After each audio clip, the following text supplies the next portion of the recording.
13 부동산 대책 발표 이후 첫 대규모 분양 시장의 성적이 나왔습니다.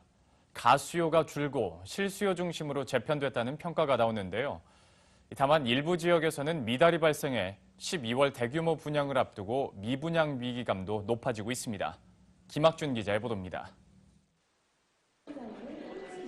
잇단 규제 여파와 국내의 불확실성 확대로 꽁꽁 얼어있는 부동산 시장.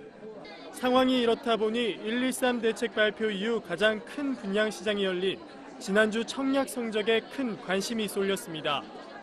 실수요자들의 관심이 높았던 신촌 그랑자이의 1순위 청약 경쟁률은 32대 1. 113 대책 시행 이전 같은 지역에 분양했던 신촌숲 아이파크의 평균 75대 1과 비교해 경쟁률이 절반 가까이 뚝 떨어졌습니다. 강남 4구 조정 대상 지역에 포함된 잠실 올림픽 아이파크도 마찬가지.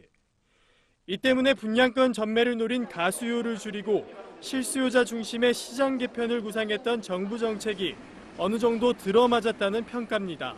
113 대책 이후로 청약 시장이 실수요 위주로 재편되면서 전반적으로 청약 경쟁률은 좀 진정됐다고 볼 수 있겠고, 다만 공급이 부족한 서울 등 도심의 인기 단지에는 여전히 새 아파트에 대한 선호도가 당분간은 남아있을 것으로 볼 수 있겠습니다.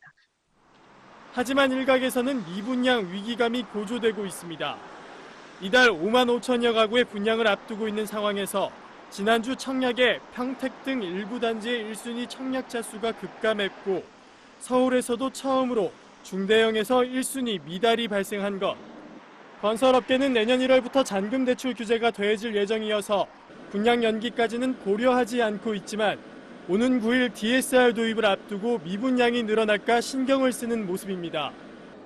전문가들은 무주택자의 경우 미분양 단지를 피하기 위해서 유망 단지를 선별해 청약하는 전략이 필요하다고 조언합니다. 머니투데이 방송 김학준입니다.